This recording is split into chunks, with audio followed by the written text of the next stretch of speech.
Let's go over one of my new favorite all fours hip shifting exercises. This exercise is going to help you to gain length between the sacrum and the pelvis to provide a little space in the posterior pelvic floor. And it's also going to give some length between the femur and the pelvis itself to allow for a little length through the glutes and those deep external rotators. So we're going to start in an all fours position, and I want you to take a half yoga block, definitely no bigger, could be slightly smaller. You're going to place the block underneath your knee.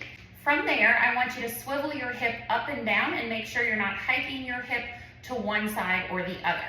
In this position, we want to be in 90 degrees of hip flexion. If you struggle with a little pinching in the hip, I want you to walk slightly further out from that. We're going to start by shifting over to the block to create a little bit of a stretch feel in the back of the hip. As you shift to that side, I want you to take an inhale and imagine relaxing the pelvic floor. And then exhale, come back to the knee that's on the ground. Inhale, push to that side. Exhale out.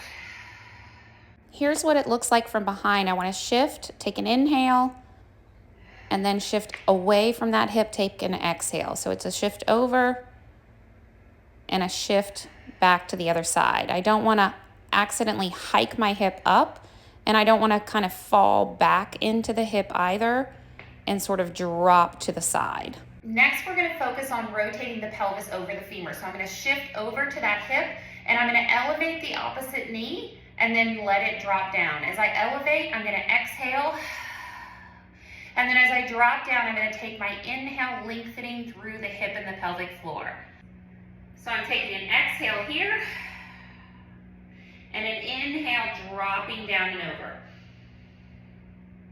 Exhale up, inhale down. Repeat that for 10 reps of each. In this exercise, we're going to work on shifting side to side and finding that reciprocal motion. So what I want you to do to start is to bend your knees and soften them forward over your midfoot.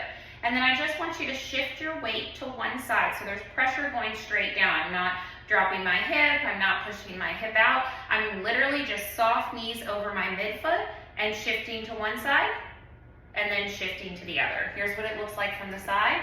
Knees are bent over my midfoot, shifting to one side. There's a little more pressure in this leg and shifting to the other side. And here's what it looks like from behind. Bending my knees, shifting to one side, shifting to the other side. Now, once you've done that and you feel pretty comfortable moving side to side, I then want you to start to increase the length of your stride and also the depth that the knee is bending forward. So I'm going to place my hands on my hips, and as I bend my knee, I want to shift towards that side. And what I want you to allow your hips to do is to slightly elevate on the side that you're coming over to and drop on the side that you're going away from. So it's a small shift, but as I drive my knee forward, you see how my left hand is coming lower than my right? So that's creating a relative adduction on this side. And I also want to make sure that my ribs are coming back in space here. So from the side, it looks like a shift. Ribs are coming back. So I'm not flaring as I go into the shift, otherwise I'm going to hike my hip to get into that position. So it's a shift and the ribs are coming back.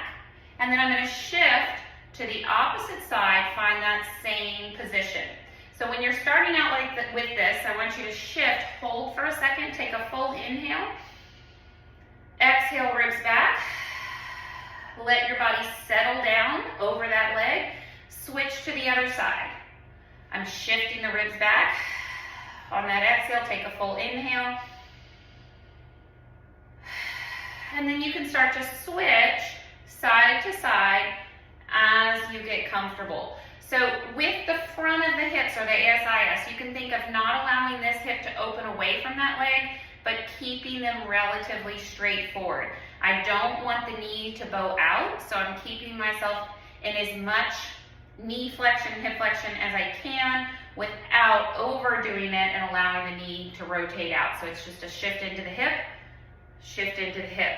You can start to add the arms if it feels comfortable for you. This side slightly higher, this side slightly higher.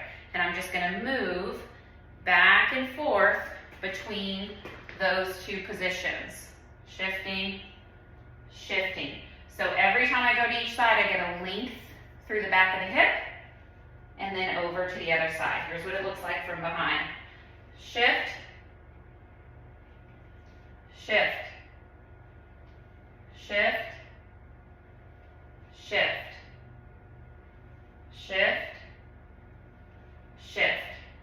So take your time with it at first. Allow your body to adjust to the smaller shift, just swaying side to side, and then put all the steps together and learn to really load and shift deeply into each side.